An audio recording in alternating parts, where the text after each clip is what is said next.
वारकरी संप्रदायातील थोर महात्मे व महाराष्ट्रातील विचारवंतांची दुर्मिळ कीर्तने, प्रवचने, व्याख्याने ऐकण्यासाठी सुरेश महाराज सूळ या यूट्यूब चॅनलला अवश्य सबस्क्राईब करून बेल आयकॉन दाबा. ज्याला परमार्थाचा आश्रय नाही असा मोठा सत्ताधारी जरी असेल तरी त्याच्या जीवनामध्ये हेच होतं. रंक होते राजे यमाचे घरी, आचरणे बरी नाही म्हणून. कोणी असो जगातला, परमार्थाच्या विना जो कोण आपल्या जीवनातला प्रयत्न जीवन जगतो त्याच्या जीवनातलं गणित शून्यात येतं.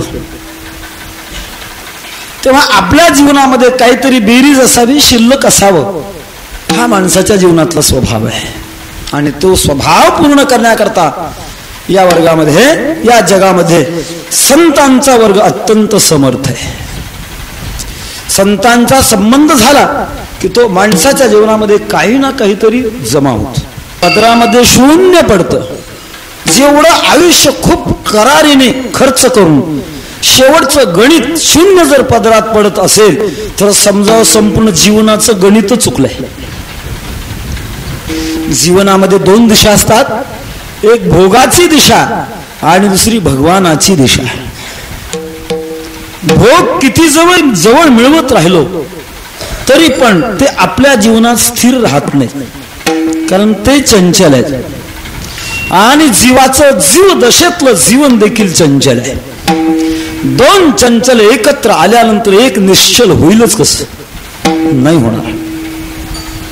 पाप जाण्याकरता हिमालय पर्वताची यात्रा, गंगेचं स्नान सांगितलेलं आहे. पण त्याही पेक्षा संतांचा आश्रय हे पाप जाण्याचं अचूक आणि सोपं साधन आहे. हिमवंत दोष काय, परिजीवित्वाची हानी होय. गंगा पापम शशी तापम धन्यम कल्पतरुस्तता. हे हरण करतात पण त्याच्यात दोष आहे. एखाद्या वेळा बाकीच्या साधनाने पाप जाईल पण पापाची वृत्ती जात नाही. संतांच्या द्वारा असा प्रकार आहे की पापही जातं आणि पापाची वृत्ती जाते. ती पापाची वृत्ती कशामुळे जाते? महाराज म्हणतात, तू काय म्हणे, पापे जाती संतांची आ जपे. आपण मिळवत असताना असं काही मिळवावं की जे पुन्हा आपल्यापासून दूर जाणार नाही. असा मिळवण्याचा माणसाच्या जीवनातला प्रत्येक क्षणाचा प्रयत्न आहे. जीवनामध्ये दोन दिशा असतात, एक भोगाची दिशा आणि दुसरी भगवानाची दिशा. भोग किती जवळ जवळ मिळवत राहिलो तरी पण ते आपल्या जीवनात स्थिर राहत नाही, कारण ते चंचल आहे. आणि जीवाचं जीव दशेतलं जीवन देखील चंचल आहे. दोन चंचल एकत्र आल्यानंतर एक निश्चल होईलच कसं? नाही होणार. परमात्मा अचल आहे आणि जीवात्मा जेव्हा भगवंताचा लाभ घेत असतो तेव्हा तो लाभ आपल्या जीवनातला दूर जात नाही. थोडं गणिताच्या भाषेत सांगेल. संसारामध्ये गाड्या घेणारी माणसं गाडीचा नंबर घेत असताना घेण्याची काही परीक्षा मी ऐकलेली आहे. किती खरं किती खोटं त्याला मी जबाबदार नाही, पण ऐकलं एवढी गोष्ट खरी. असा नंबर घ्यावा म्हणतात, त्या नंबराचे सगळे आकडे एकत्र केल्यानंतर त्याला भाग जाऊ नये म्हणतात. म्हणजे काहीतरी खाली शिल्लक राहावं. भागाकार गेल्यानंतर जर शून्य राहिलं तर ते वाहन अनुकूल नाही असा लोकांचा समज आहे. उदाहरणार्थ 6 0 3 0 बेरीज केली तर 9 येते, 9ला भाग जात नाही. आणि 2 0 2 0 असं जर केलं तर 2 आणि 2 4 आणि 2 2 4 खाली शून्य राहतं. एक समाजामध्ये एक असा दृष्टिकोन आहे, खाली काहीतरी शिल्लक राहावं, हा माणसाच्या जीवनातला दृष्टिकोन आहे. संसाराच्या गणितामध्ये मात्र खाली काही शिल्लक राहत नाही. झाडून या हात जाते पात्र होते दंडासी, पात्र होते दंडासी, पात्र होते दंडासी.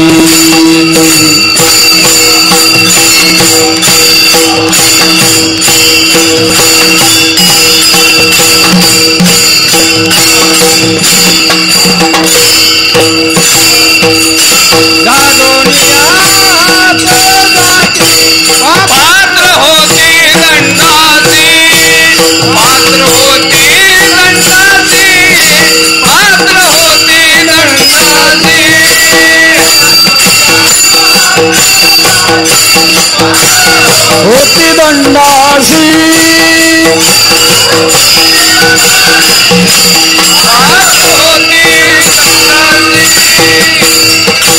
पदरामध्ये शून्य पडतं. जेवढं आयुष्य खूप करारीने खर्च करून शेवटचं गणित शून्य जर पदरात पडत असेल तर समजावं संपूर्ण जीवनाचं गणित चुकलंय. एक छोटासा दृष्टांत जाता जाता सांगून जाईल. एका कुटुंबातला कर्ता परलोकवासी झाला.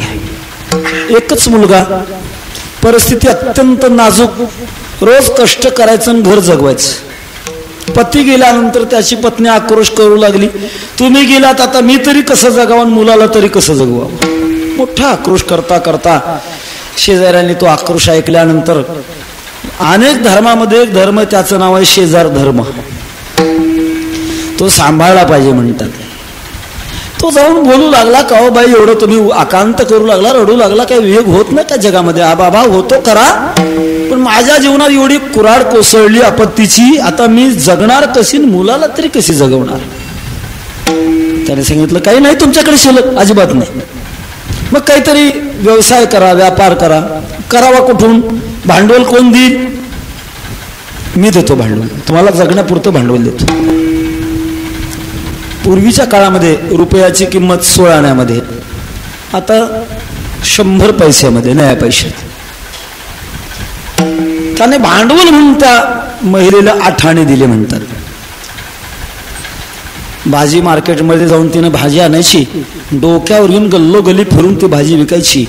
तिची कला अशी होती, जेवढं भांडवल असेल त्याच्या दुप्पट व्हायचं, असा तिच्या हाताचा धर्मच होता.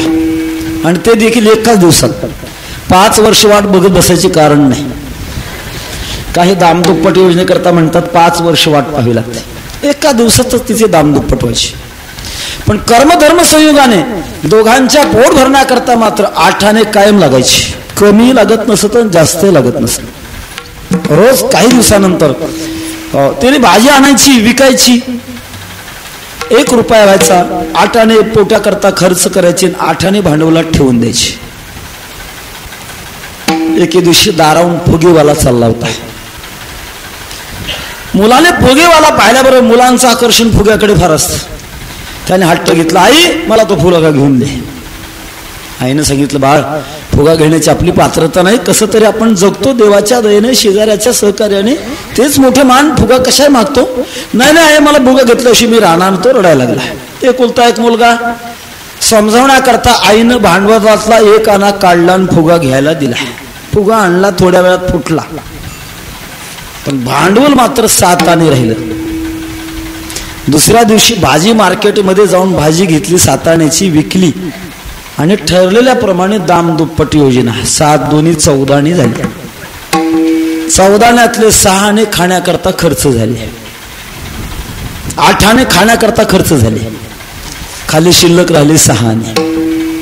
तिसऱ्या दिवशी पुन्हा व्यापार केला, 6 आण्याचे डबल झाले 12 आणे. 12 आण्यातून 8 आणे खाण्याकरता बाजूला काढले, खाली राहिले 4 आणे.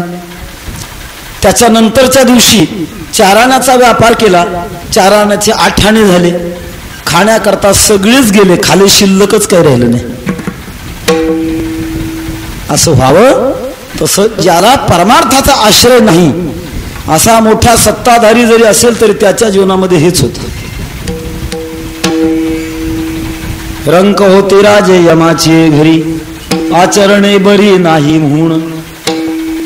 कोणी असो जगातला, परमार्थाच्या विना जो कोण आपल्या जीवनातला प्रयत्न जीवन जगतो त्याच्या जीवनातलं गणित शून्यात येतं. तेव्हा आपल्या जीवनामध्ये काहीतरी बेरीज असावी, शिल्लक असावं, हा माणसाच्या जीवनातला स्वभाव आहे.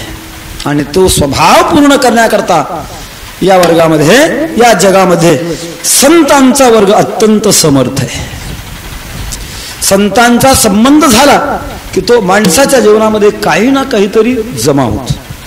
परमार्थ म्हणा, धर्म म्हणा, या गोष्टी अशा आहेत की त्याचं थोडं जरी आचरण माणसाकडनं घडलं तरी ते बेरजीत राहतं. स्वल्पमप्यस्य धर्मस्य त्रायते महतो भयात.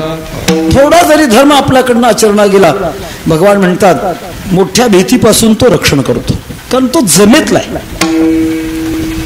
जगद्गुरु तुकोबाराय जमेतलं जीवन जगत असताना संतांच्या विषयात महात्म्य माहीत झाल्यामुळे संतांचा महिमा दोन प्रकारचा, एक प्रत्यक्ष आणि दुसरा अप्रत्यक्ष. प्रत्यक्ष म्हणजे संतांच्या सहवासामध्ये राहून संतांची आपल्या जीवनामध्ये लाभ परंपरा स्वीकारत जाणं, याला प्रत्यक्ष संतांचा फायदा म्हणतात. आणि काही वेळेला प्रत्यक्ष फायदा संबंध येण्याची शक्यता नसेल, पुण्य कमी पडलं असेल तरी पण संतांचा जीवनामध्ये फायदा होतो, तो अप्रत्यक्ष होतो. अप्रत्यक्ष म्हणजे प्रत्यक्षात संतांच्या देहाच्या सन्निध जरी नाही राहिलो तरी देखील श्रद्धेच्या शक्तीने फायदा होतो. याज्ञवल्क्यांच्या गुरुनी आणि त्यांना एक वेद विद्या दिली आणि काही कारणास्तव दिलेले वेद ओकायला लावले. मोठा प्रसंग आहे, आपल्याला तो सांगणे यावेळेला उचित नाही. आणि नंतर याज्ञवल्क्यांनी प्रत्यक्षात सूर्यनारायणाची उपासना करून वेद मिळवले. प्रत्यक्षात जेव्हा फायदा होत नसेल तेव्हा श्रद्धेने फायदा करून घेण्याची शक्ती माणसाच्या श्रद्धेमध्ये, भावनेमध्ये आहे. प्रकट उदाहरण माहिती आपल्याला. एकलव्याला द्रोणाचार्याने प्रत्यक्षात विद्या दिली नाही, पण तो एवढा निष्णात झाला की प्रत्यक्षात विद्या ज्या पांडवांना कौरवांना दिली तेवढी विद्या, त्याही पेक्षा कितीतरी पटीची विद्या एकलव्याला प्राप्त झाली. एकलव्य प्रत्यक्ष होता का परोक्ष होता? वेगळा होता, जवळचा संबंध नव्हता. श्रद्धेच्या द्वारा एकलव्याने देखील आपल्या जीवनामध्ये मोठी शक्ती मिळवली. तसं कर्मधर्म संयोगामध्ये संतांचा सहवास प्रत्यक्ष झाला नाही म्हणजे त्यांचा उपयोग होत नाही असं नाही. काही वेळेला गुरूंचा आपल्या जीवनामध्ये फायदा होण्याकरता गुरूंचं सान्निध्य असावं लागतं, गुरूंची सेवा करावी लागते, गुरु प्रसन्न असावे लागतात आणि नंतर मग गुरूंच्या द्वारा आपल्या जीवनामध्ये पारमार्थिक फायदा होतो. पहिल्यांदा गुरुने आपला स्वीकार केला पाहिजे, गुरूंची सेवा केली पाहिजे. भगवान म्हणतात, ज्ञानोबारा त्याचं चिंतन सांगत असताना, तनो मनो जीवे चरणासी लागावे, अगर्वता करावे दास्य सकळ. असं गुरुच्या सन्निधीमध्ये राहण्याची गरज आहे. पण यदा कदाचित गुरुच्या सन्निधीमध्ये जाण्याचं भाग्य नसेल आणि गुरु प्राप्त झाले नाहीत, अशा वेळेला माणसाच्या जीवनातला उद्धाराचा मार्ग खुंटत नाही. तो मार्ग म्हणजे संत मार्ग आहे. जगद्गुरु तुकोबाराय आपल्या जीवनामध्ये संत मार्गामध्ये प्रवेशित होऊन संत सेवेची साधना करत होते. आणि साधना करत असताना संतांच्या सेवेचं महत्व निश्चितपणाने माहीत असल्यामुळे महाराजांना विचारलं, महाराज तुम्ही संतांची सेवा एवढी कठोर निष्ठेने करता, या करण्याच्या पाठीमागे अगोदर विचार आहे का नंतर विचार करणार आहेत? कोणत्याही साधनेच्या बाबतीमध्ये काही वेळा अगोदर विचार आणि नंतर साधना. काही माणसं अगोदर कर्म करतात नंतर विचार करतात. नंतर विचार करणारा दुःखात पडत असतो. कुठलंही कर्म करत असताना अगोदर विचार असावा आणि नंतर मग कर्म असावं. महाराजांना हा प्रश्न केला, महाराज तुम्ही संतांची एवढी सेवा करता, सेवा करत असताना तुमच्या प्रत्यक्षात संतांचा कुठेही संबंध आलेला नाही आणि असं असताना तुमची निष्ठा भंग होत नाही, ही संत सेवा तुम्ही करता का करता? याचं उत्तर महाराज अभंगाच्या पहिल्या चरणात सांगतात. पुण्यवंत व्हावे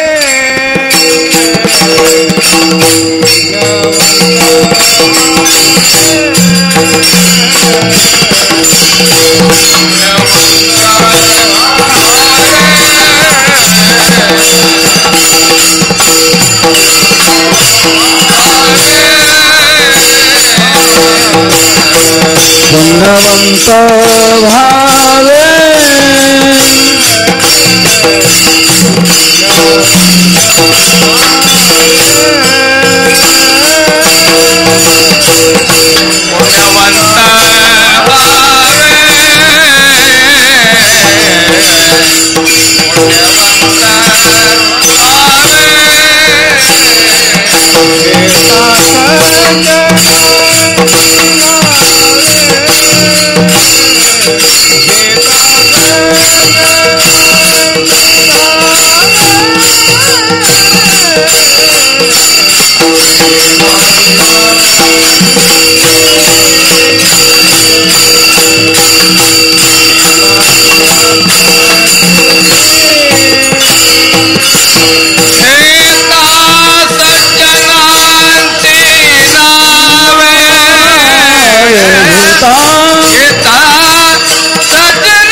तोटे पुण्यवंत व्हावे घेता सज्जनांची नावे. पुण्यवान होण्याचा मार्ग म्हणजे सज्जनांचं नाम सतत घेत राहणं. हा पुण्यवंत होण्याचा मार्ग आहे. पुण्य ही एक अनुकूल भोगापर्यंत अदृश्य असणारी शक्ती आहे. जेव्हा आपल्या जीवनामध्ये अनुकूल प्रसंग होत असतात, माणूस म्हणतो हे पुण्यानं झालं. आणि एखादं आपल्या इच्छेच्या विरुद्ध घडलं की माणूस म्हणतो मागचं पाप होतं म्हणून हे घडलं. अनुकूल असतं त्याला आपण पुण्य म्हणतो आणि प्रतिकूल असतं त्याला पाप म्हणतो. शास्त्राने अनुकूल आणि प्रतिकूल या शक्ती वर्णन केलेल्या आहेत. आपल्या इच्छेला अनुकूल करून घेण्याकरता काही वैदिक कर्म पुण्य आहेत, काही शास्त्रीय कर्म आहेत पुण्य आहेत, काही भक्तीची पुण्य आहेत. वैदिक पुण्य वेदाने जे केल्यानंतर पुण्याची प्राप्ती होते असं जी साधना सांगितली ते वैदिक पुण्य आहे. यज्ञाधिक कर्म करणं, नित्य कर्म, नैमित्तिक कर्म, काम्य कर्म, प्रायश्चित्त कर्म. प्रायश्चित्त कर्माने पापाचा नाश होईल, पण नित्य कर्म, नैमित्तिक कर्म, काम्य कर्म याच्याद्वारे माणसाच्या जीवनामध्ये पुण्याची शक्ती जागृत होईल. वेदाने जे करावं म्हणून सांगितलंय ते वैदिक पुण्य आहे. शास्त्राधिकाने देखील पुण्याची साधनं सांगितली आणि भक्तीच्या क्षेत्रामध्ये पुण्याची साधनं सांगितली. पण सर्व काळामध्ये आणि सर्व देशामध्ये कुठल्याही व्यक्तीला अनंत पुण्य मिळवण्याचं साधन सर्वात समर्थ जर कोणतं असेल तर ते भक्तीतलं साधन आहे. नालोबारा म्हणतात पुण्याची गणना कोण करी,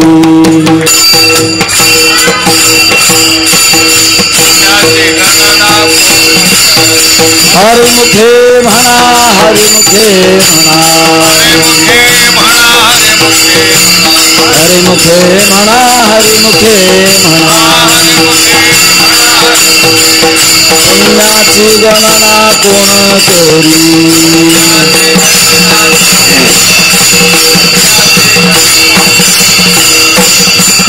अगणित पुण्याची शक्ती भगवान परमात्म्याच्या नामामध्ये, या अभंगामध्ये तुकोबारा म्हणतात सज्जनांच्या नामामध्ये पुण्य निर्माण करण्याची शक्ती आहे.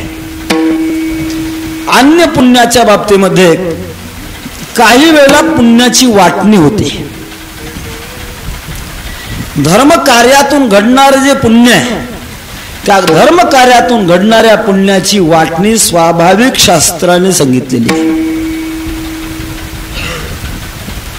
एखाद्या वेळेला तो श्रावण महिना असतो, त्याचे समाजावर फार उपकार आहे. त्याचं कारण आहे की श्रावण महिन्यामध्ये बरीच माणसं होतात, वाईट खात नाहीत, वाईट पीत नाहीत, माणसासारखं वागतात. ना अशा श्रावण महिन्यामध्ये एखादा माणूस सत्यनारायणाची पूजा करतो. सत्यनारायणाच्या पूजेने त्याला पुण्य प्राप्त होतं, पण त्या पुण्याचं वाटणी होते. धर्मशास्त्र असं म्हणतं वैदिक कर्माचं पुण्य हे आपोआपच अर्धांगीला अर्ध सहज जात, त्याची वाटणी होती. बरं एखाद्या वेळा पाप जर घडलं पुरुषाकडनं त्याची वाटणी होत नाही, त्यालाच राहत, पुण्याची वाटणी होते. बरं पत्नीने एखादं पुण्य केलं तर त्याची वाटणी होते का? नाही होत, तिचं तिलाच राहत. आणि एखाद्या वेळेला पत्नीकडनं पाप घडलं तर त्याची मात्र वाटणी होती. काय धर्मशास्त्र कोण नाही. नामदेव महाराजांनी सुंदर वर्णन केलेलं आहे त्याचं. सांगण्याचा मुद्दा असा की धार्मिक पुण्याची वाटणी होती. भक्तीचं जे पुण्य आहे ते पुण्य मात्र वाटायला जात नाही, वाटलं जात नाही. संसारातलं एखादं पाप जर घडलं तर घडलेलं पाप भोगापर्यंत त्याचं व्याज वाढतं. धर्मशास्त्राचा कायदा आहे, व्याज वाढतं. भीष्माचार्य जेव्हा शरपंजरी पडले, दक्षिणायनाला सुरुवात झाली, आकाशवाणी झाली भीष्मा या दक्षिणायनामध्ये प्राण सोडू नका. भीष्माचार्याने आपले प्राण बाणाच्या टोकावर 6 महिने अखंड धारण करत असताना, वेदना होत असताना मनामध्ये प्रश्न निर्माण झाला, माझ्या आयुष्यामध्ये मी कधी पाप केलं नाही, कोणाचं वाईट केलं नाही, असं असताना बाणाच्या टोकावर झोपण्याची पाळी माझ्यावर काय आली? काही माणसाला आपल्या जीवनामध्ये आत्मविश्वास असतो. वैकुंठवासी गुरुनाम गुरु स्वानंद सुखनिवासी जोग महाराज जेव्हा कुशावर्तावर गेली स्नानाकरता आणि त्यांना हातामध्ये पाणी घेऊन संकल्प सोडण्याकरता जेव्हा प्रेरणा दिली, म्हणा पापोहम पाप कर्माहम पापात्मा पाप संभवा, जोग महाराजांनी सांगितलं मी म्हणणार नाही. का? आयुष्यात कधी पापच केलं नाही तर पापोहम पाप कर्म म्हणूच कशाला? केवढा आत्मविश्वास असेल. भीष्माचार्यांच्या अंतःकरणात आत्मविश्वास की मी कधी कोणाचं वाईट केलं नाही. मनातला प्रश्न सारखा टोचत होता आणि या प्रश्नाचं योग्य उत्तर कोण देऊ शकेल मला, असा विचार करता करता जगन्य त्या परमात्म्याचा धावा केला. भगवान कृष्ण परमात्मा सन्मुख उभे राहिल्यानंतर विचारलं, आचार्य का बोलवलं? भीष्माचार्याने सांगितलं, भगवान एक प्रश्न मला सतवतो, त्याचं उत्तर पाहिजे. यावत आयुष्य माझ्याकडनं कुठलंही पाप घडलं नाही आणि असं असताना मला बाणाच्या टोकावर का बरं झोपावं लागतं? तुमच्या दरबारामध्ये मला तर असं वाटतं धुंद झाला तुझा दरबार. भगवान हसले आणि सांगितलं, आचार्य माझ्या या कायद्यामध्ये असं कुठेही लवचिकपणा नाही, माझ्या घटनांची दुरुस्ती नाही. प्रकरण अंगलट आल्यानंतर घटनांच्या दुरुस्तीची कला कलियुगात आहे, माझ्याकडे दुरुस्ती नाही. काय म्हणता काय? हे मला दुःख का बघावं लागतं? भगवंताने सांगितलं, आचार्य तुम्ही लहान होता, बाल होता आणि धनुष्यबाणाचा खेळ खेळत असताना रस्त्यात एक सरडा पडलेला होता, त्याला बाणाच्या टोकाने उचललं आणि उगीच उदंडपणाने फेकून दिलं. फेकलेला सरडा काटेरी कुंपणावर 6 पळ राहिला. तेथ पासून भोगापर्यंत त्या 6 पळाचं व्याज 6 महिने झालं, म्हणून भोगा 6 महिने. पापाचं व्याज होतं पण पुण्याचं मात्र अजिबात होत नाही व्याज. सांगण्याचा मुद्दा असा की पुण्याच्या क्षेत्रामध्ये असा विचार आहे, भक्तीच्या द्वारा जे घडणारं जे पुण्य आहे त्याची वाटणी नाही, ज्याचं त्याला. पण पुण्याच्या बाबतीमध्ये मात्र पुण्यवंत होणं म्हणजे अगणित पुण्याचा संचय होणं, त्याला पुण्यवंत म्हणतात. धनवंत, ज्ञानवंत, पुण्यवंत. धनवंत म्हणजे 4 पैसे जवळ असणं त्याला धनवंत म्हणत नाहीत. वैकुंठवासी पूज्य गुरु दुंडा महाराज म्हणायचे, एखादा भिकारी जरी म्हटला हातामध्ये 4 पैसे घेऊन, हो गरीब समजतं का, 4 पैसे बाळगून आहे, 4च होते, 5वा नव्हता, त्याला धनवंत म्हणता येईल. आपल्या गरजा पूर्ण करून शिल्लक शक्ती राहणं त्याला धनवंत म्हणतात. ज्ञानवंत आपल्या जीवनात अज्ञान नष्ट करून ज्यांचं ज्ञान इतरांच्या करता शिल्लक राहतं त्याला ज्ञानवंत म्हणतात. तसं पुण्यवंत कोणाला म्हणतात? आपल्या जीवनाच्या संपूर्ण गरजा भरून ज्याचं पुण्य शिल्लक राहतं त्याला पुण्यवंत म्हणतात. विठ्ठल विठ्ठल.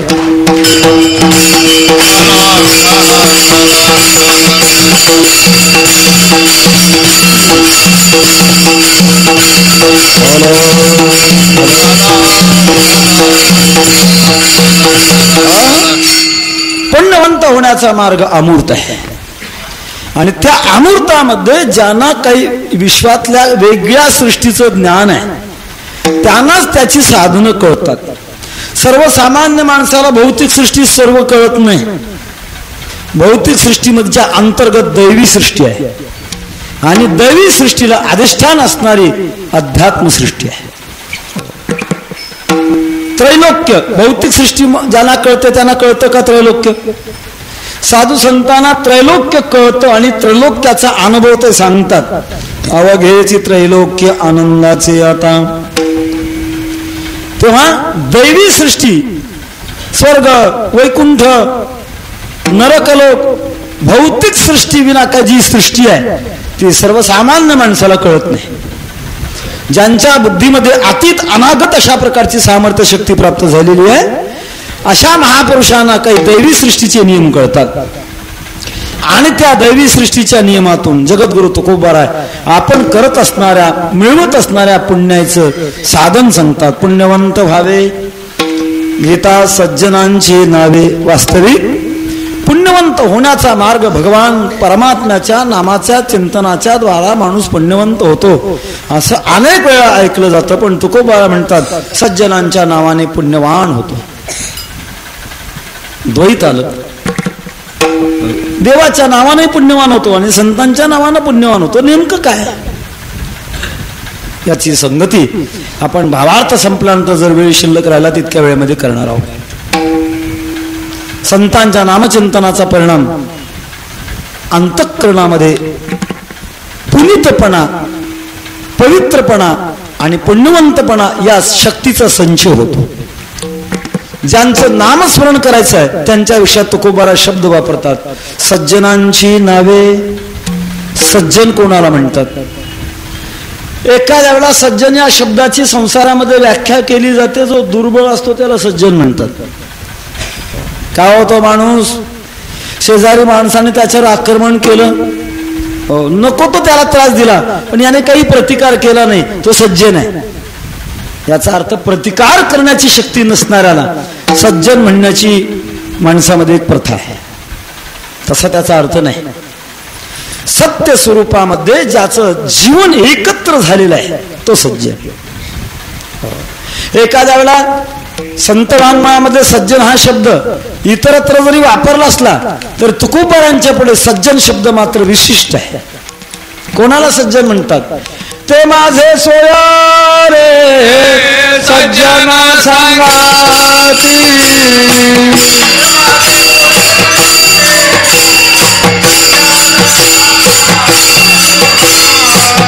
हे माझे सज्जन संगाती.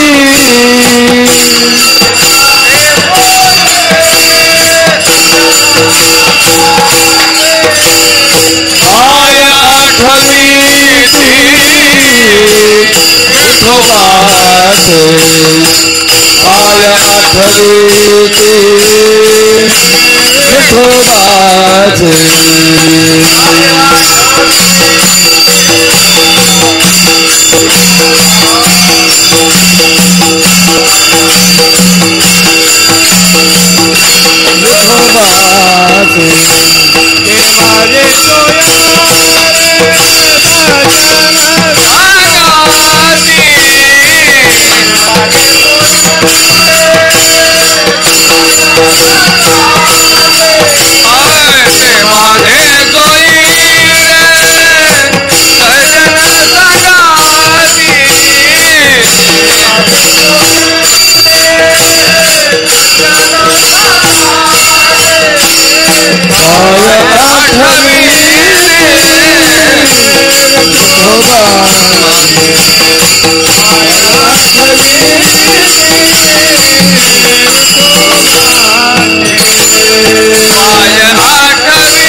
भगवंताच्या स्मरणामध्ये सतत ज्यांचं जीवन व्यतीत होत आहे त्यांना सज्जन म्हणतात. आणि अशा सज्जनांच्या नामाच्या द्वारा माणूस पुण्यवान होतो. एवढा करता तुकोबारा म्हणतात मी नुसतं कळून घेतलेलं नाही. शास्त्रामध्ये क्रम असा आहे ज्ञात ज्ञातव्य, कर्तृ कर्तव्य आणि प्राप्त प्राप्तव्य. पहिल्यांदा ज्ञान व्हावं लागतं, त्याच्यानंतर त्याचं आचरण करावं लागतं आणि आचरणाच्या नंतर त्याचं फळ प्राप्त करून घ्यावं लागतं. महाराज म्हणतात मला नुसतं माहीत आहे असं नाही, त्याच्यातलं मी प्रत्यक्षात अनुष्ठान करतो, कृती करतो. ते अभंगाच्या दुसऱ्या चरणामध्ये सांगतात. नेगे माझी वाचा तुटी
मेघे माझी वाचा तुटी महालाभ भुकासाठी. माझ्या जीवनामध्ये मी त्या नामचिंतनामध्ये सतत सहभागी आहे.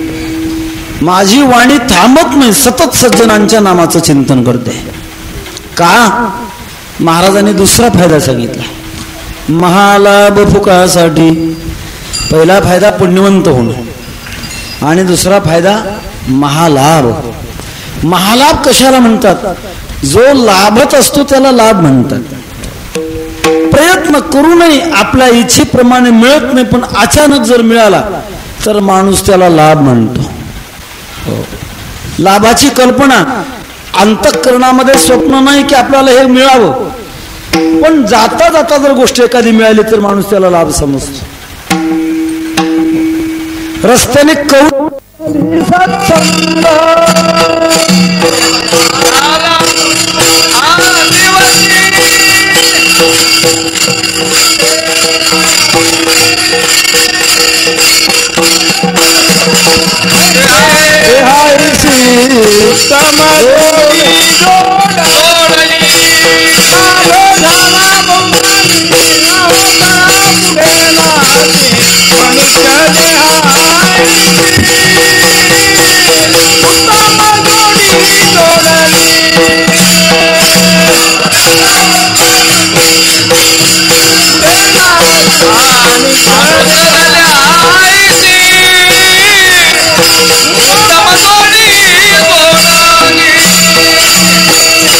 मानवी देह मिळणं म्हणजे एक लाभ आहे, आणि या मिळालेल्या लाभाने पुन्हा जो लाभ मिळवायचा आहे तो महालाभ आहे. तो महालाभ संतांच्या कृपेने मिळतो. लाभे लाभ दुनावला, लाभे लाभ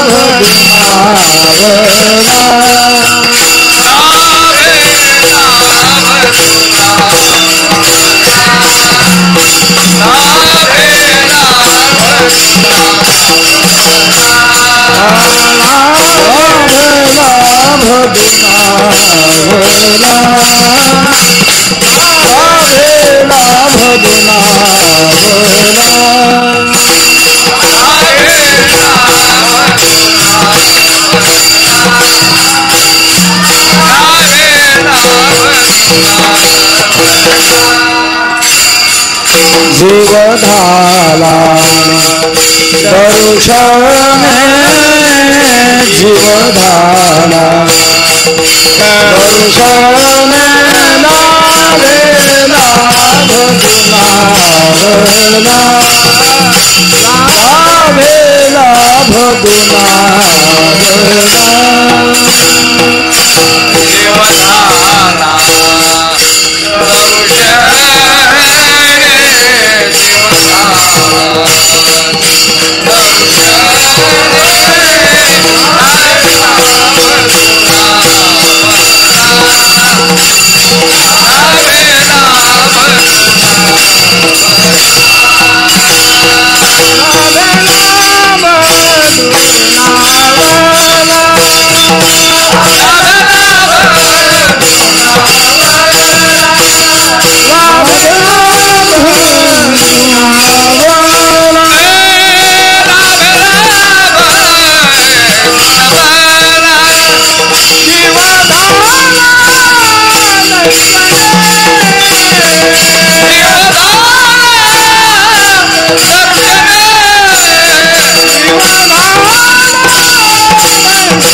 वास्तविक पहिला लाभ मिळतो पण तो टिकत नाही. आयुष्य संपल्यानंतर मानवी देहाचा जो लाभ आहे तो जातो, पण दुसरा जो लाभ आहे ज्याला महालाभ म्हणतात तो मात्र जात नाही. म्हणूनच त्याला महालाभ म्हणतात. त्याच्यापेक्षा दुसरा विश्वात कोणताही अधिक प्रभावी लाभ नाही, म्हणून त्याला महालाभ म्हणतात. यल्लाभात ना परो लाभो, यत् सुखात ना परम सुखम, यज् ज्ञानात ना परम ज्ञानम तद ब्रह्मेत्यवधारय. परमात्म शक्तीला महालाभ म्हणतात. महालाभवाचे वशी पांडुरंग, हा महालाभ. आणि तो लाभ संतांच्या नामचिंतनाने माझ्या जीवनात प्राप्त झाला. निघे माझी वाचा तुटी, महालाभ भुकासाठी विठोबा रखुमाई. जय जय विठोबा रखुमाई, विठोबा रखुमाई, विठोबा रखुमाई,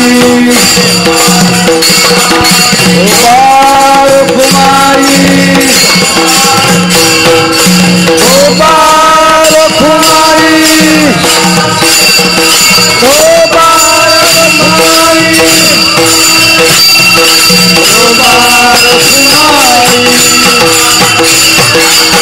रखुमाई, विठोबा रखुमाई, विठोबा रखुमाई, विठोबा रखुमाई, जय पुंडली वरदे श्री ज्ञानदेव. विठोबा रखुमाई, विठोबा रखुमाई, विठोबा रखुमाई, विठोबा रखुमाई, विठोबा रखुमाई, विठोबा रखुमाई.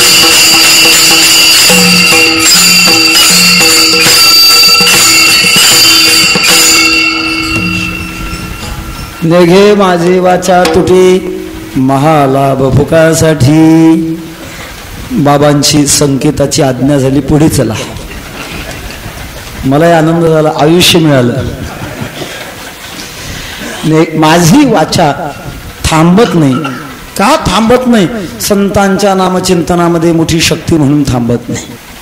वारकरी संप्रदायाचं काहीसं चिंतन जर आपण केलं तर लक्षात येत आहे की परमात्म्याच्या नामचिंतनापेक्षा देखील संतांच्या नामचिंतनाला वारकरी संप्रदायामध्ये महत्व दिलं गेलं. वारकरी संप्रदायाचं घोष मंत्र पुंडलिक वरदे. पहिलं नाम पुंडलिकाचं, आणि पुढे कोणाची नाव? श्री ज्ञानदेव तुकाराम. संतांची नामं किती आहेत आणि देवाची नामं किती आहेत? संतांची नामं अधिक आहेत. अगोदर शेवट मध्यंतरी भगवान परमात्म्याचं नाव. अर्थात सांगण्याचा माझा मुद्दा असा की संतांच्या नामचिंतनाला फार मोठा महिमा आहे. ज्ञानदेव ज्ञानदेव म्हणता ज्ञानदेव देतो, वासुदेवची होतो अखंड वदनी वदेतो. असं संतांच्या नामचिंतनामध्ये जे महत्व आहे ते महत्व महाराज म्हणतात मी देखील त्याचा आचार करतो. ने घे माझी वाचा तुटी, महालाभ भुकासाठी. महाराजांना विचारलं, महाराज महालाभ मिळाल्यानंतर तुमच्या जीवनावर परिणाम काय होतात? काही गोष्टी मिळाल्यानंतर जीवनाचे परिणाम विचारात घ्यावे लागतात. संसारामध्ये माणूस ज्या पैशाला लाभ समजतो त्याचे परिणाम शास्त्रकारांनी काही वेळा विपरीत सांगितले. स्त्रियम हिंसा नृतम दंभा काम क्रोध स्मयो मदहा. विपरीत परिणाम आहे. माणूस संसारामध्ये त्याला लाभ म्हणतो पण परिणामाने मात्र अनर्थ आहे.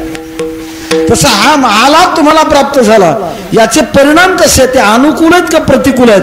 तुकोबारा त्याची अनुकूलता अभंगाच्या 3ऱ्या चरणात सांगतात. विश्रांतीचा ठाव, विश्रांतीचा ठाव, विश्रांतीचा ठाव,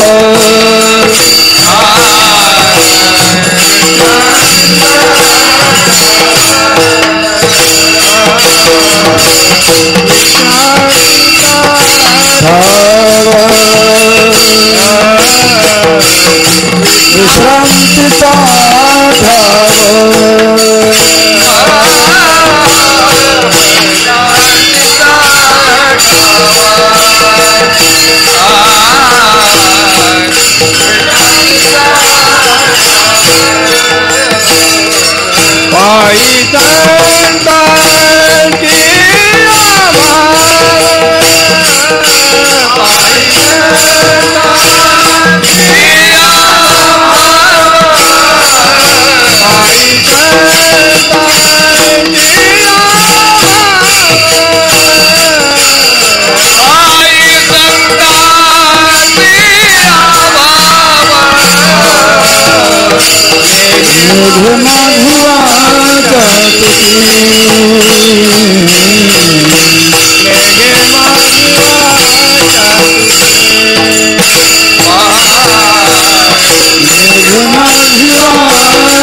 महालाभाचा जीवनावर होणारा परिणाम विश्रांती आहे. संतांच्या चरणावर जर श्रद्धा ठेवली, भाव ठेवला, तर त्याचा द्वारा होणारा परिणाम विश्रांती आहे. विश्रांती माणसाच्या जीवनात जन्माला आल्यापासून तो मृत्यूच्या क्षणापर्यंत संसारी अवस्थेमध्ये अपेक्षित असते. असावी असावी का शेवटपर्यंत असावी वाटते, त्याचं कारण मिळालेली नसते म्हणून शेवटच्या क्षणापर्यंत असावी वाटते. हेच त्याचं उत्तर आहे. पण इतकं आयुष्य जगले पण विश्रांती कशी काय मिळाली नाही? विश्रांतीचा भ्रम मिळाला, विश्रांती मिळाली नाही. कारण जोपर्यंत जीवत्व अशा आहे, जीवत्व दशेमध्ये विश्रांतीचा संबंध येतच नाही. जीवाच्या अवस्थेमध्ये श्रमाची अवस्था आहे. आपण कुठेही असा श्रम झाल्याशिवाय राहत नाही. सांसारिक जीवनात विचार जर केला, अत्यंत संसारावर प्रेम करणारा माणूस अत्यंत प्रेमाने करत करत करत थकतो आणि शेवटी त्याच्यापासून दूर होतो. का दूर व्हावं? त्याचं कारण आहे कष्ट झाले म्हणून दूर होतो. कुठल्याही अवस्थेमध्ये माणसाला चालताना कष्ट होतात, बोलताना कष्ट होतात, बसताना कष्ट होतात, उठताना कष्ट होतात, प्रत्येक कार्य करत असताना कष्ट होतात. थोडं विनोदानं सांगत असतो, आपल्या कीर्तनामध्ये 2 भाग असतात, एक उभं राहणारे आणि दुसरी बसणारे, 2 पक्ष. 1.5-2 तास होत आले की टाळकऱ्यांचं माझ्यासहित लक्ष लागतं घड्याळाकडे. त्याचं कारण उभं राहण्याकरता आधार नसतो आणि पायाला थोडे कष्ट होतात आणि विसाव्याची गरज वाटते. उभं राहणाऱ्या माणसाचा विसावा कशात असतो? खाली बसण्यात. अगदी सोपं गणित आहे. खाली बसलं की उभं राहणाऱ्यांना विसावा मिळतो. हे झालं आमचं. आता इथे सगळे तज्ज्ञ श्रोते, इथला मी भाग सांगत नाही, पण त्यावेळेला खेड्यात ज्या श्रोत्यांना एका आसनावर 2 तास बसण्याची सवय नसते, त्यांना बसत असताना कष्ट होत राहतात. वास्तविक बसल्यानंतर काही काम नसतं, पण कष्ट मात्र होत असतात. आणि ते कष्ट दूर करण्याकरता त्यांचं लक्ष घड्याळाकडे जातं. अधिक वेळ दिसल्यानंतर आपलं कष्ट दूर करण्याकरता ते स्वतःच प्रयत्न करत असतात.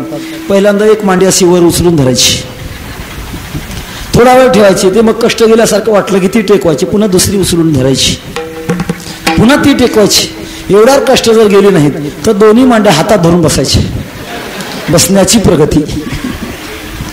हे कशाचं लक्षण आहे? बसून देखील माणसाला कष्ट होतं, उभं राहून कष्ट होतं.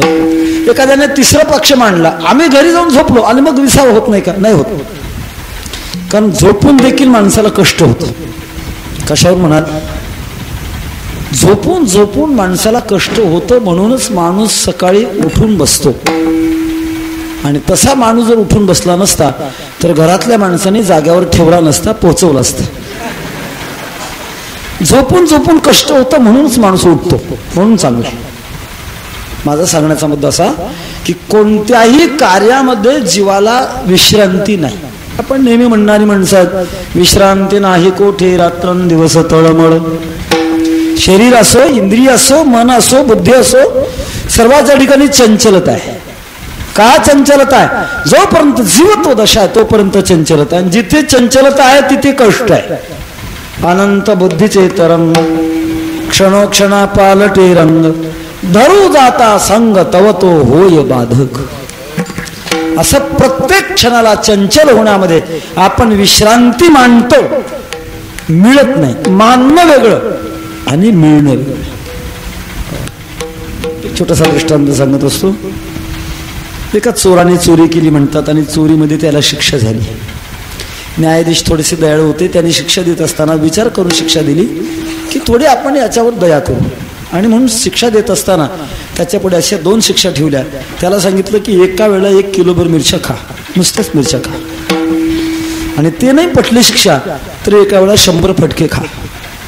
चोर थोडासा विचार आणि इज्जतदार होता. त्याने विचार केला फटके खाणं अपमानाचं लक्षण आहे, त्याच्यापेक्षा मिरच्या खाऊ आणि डॉक्टरकडे जाऊन दुरुस्त होऊ. सांगितलं साहेब आपण फटके नाही खाणार, मिरच्या खातो. आणि मिरच्या खा. त्याच्याकरता 1 किलोभर मिरच्या वजन करून आणल्या. त्या अलीकडच्या संकरित नव्हत्या, ज्वाला, पंतशिवन, संकेश्वरी, ढोबळी मिरची अशा वर्गातल्या नव्हत्या. जुन्या काळातल्या आखूड अति तिखट असणाऱ्या लवंग्या मिरच्या होत्या. केवळ मिरच्या माणूस खाऊन खाऊन किती खायलो? 5-10 खाईल, त्याच्यापेक्षा काय जास्त पराक्रम करेल? 5-10 मिरच्या खाल्यानंतर त्याच्या तोंडाची आग व्हायला लागली, पोटात बडबड करायला लागलं. त्याच्या लक्षात आलं की शेवटची मिरची खाण्याकरता आपण जिवंत राहू शकत नाही, त्याच्यापेक्षा फटके खाऊन कमीत कमी जिवंत तरी राहू. सांगितलं साहेब मिरच्या खात नाही, ते खाणं बंद करतो. का? आता फटके खातो. फटके का? विठ्ठल विठ्ठल.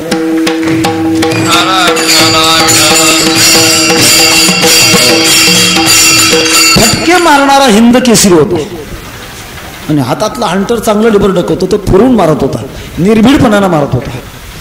4-5 फटके पाठीत मारल्याबरोबर पाठ सुजून गेली. त्याच्या लक्षात आलं की आपण 100वा फटका जिवंत राहून खाऊ शकत नाही. न्यायाधीश साहेबांना सांगितलं साहेब हे मारायचं बंद करायला हवा. का? आता मिरच्या खातो. थोडे फटके खायचे, थोड्या मिरच्या खायची. त्याची जशी स्थिती आहे तशी जीवाची जीवदशेमध्ये स्थिती आहे. कुठल्याही काळामध्ये आणि कुठल्याही स्थितीमध्ये जीवात्मा भटकत जरी राहिला तरी विसावा पुढे आणि जीवात्मा मागे. खऱ्या अर्थानं विसावा जीवनाची शक्ती आहे. जर विसावा मिळाला नाही तर माणूस खऱ्या अर्थानं जीवन जगू शकत नाही. मिळते अल्प अशा प्रकारचा विसावा मिळतो आणि विसाव्यातूनच माणसाच्या जीवनाच्या शक्तीमध्ये संक्रमितपणा होत असतो. मृदंग वाजवणारे वाजवतात, वाजवत असताना ते नकळत विसावा घेतात म्हणूनच वाजवू शकतात. त्यांनी ठरवू द्या, विसावा न घेताना वाजवायचं ठरलं तर ते वाजवू शकत नाहीत. आघात करून हात वर उचलला की समजा विसावा झालाच. वाजवणारा वाजवत असताना विसावा घेतो, बोलणारा बोलत असताना सुद्धा विसावा घेतो. पण तो विसावा सर्वसामान्यांच्या लक्षात येत नाही. बोलणारा बोलत असताना वक्ता 2 शब्दामध्ये नकळत थांबलेला असतो आणि 2 वाक्यामध्ये देखील थांबलेला असतो. सर्वसामान्य श्रोत्याच्या लक्षात येत नाही. ज्या वक्त्यांना अति थांबायची सवय असते, कारण काही श्रोते इतके 2 वाक्यामध्ये थांबतात की श्रोत्यांची झोपेची सोय, इतके थांबतात. ते लक्षात येईल, पण थांबल्याशिवाय वक्ता बोलू शकत नाही. कोणतंही कर्म असू द्या, थांबल्यानंतर माणसाला त्याच्यात शक्ती येते, पण ही शक्ती फारशी पुरत नाही. जोपर्यंत जीवदशा आहे तोपर्यंत जीवनामध्ये विश्रांती नावाची स्थिती प्राप्त होऊ शकत नाही. आणि विश्रांती प्राप्त होण्याकरता महाराज म्हणतात पायी संतांची भाव, संतांच्या चरणारविंदी स्वरूपात साधनेत आपण पूर्णपणे विश्वास ठेवला तर त्याच्याद्वारा आपल्याला विश्रांती प्राप्त होते. संत हे विश्रांतीचं स्थान आहे. विश्रांतीचे स्थान संतांचे माहेर, ते या भूमीवर अलंकाप. ज्ञानोबरांचं स्थान सर्वसामान्य जीवाला विश्रांतीचं असं नव्हे, जगाला विश्रांती देणारा परमात्मा त्याला देखील विश्रांतीचं स्थान आहे. नामा म्हणे देवा चला तया ठाया, विश्रांती घ्यावया कल्पवरी. अशी जीवनामध्ये विश्रांती ज्याला म्हणतात ती आवश्यक आहे. ती विश्रांती मात्र परमार्थाशिवाय खरी मिळू शकत नाही. परमार्थाच्या उपभोगामध्ये कष्ट नाही. किती खडतर अशा प्रकारची साधना केली तरी कष्ट होत नाही. त्याचं कारण आहे या साधनामध्ये साधन करत असताना सुखाचा अनुभव येत राहतो म्हणून कष्ट होत नाही. सुखाचे व्यवहारी सुख लाभ झाला,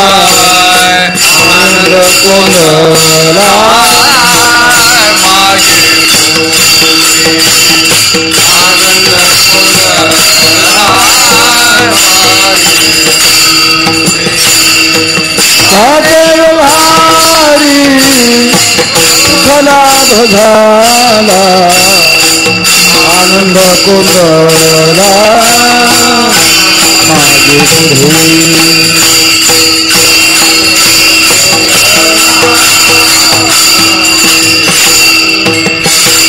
सुखाचे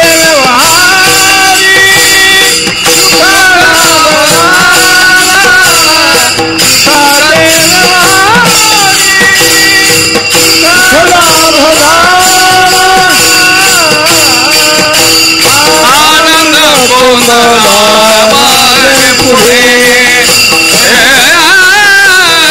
आनंद गोंधळा मागे पुढे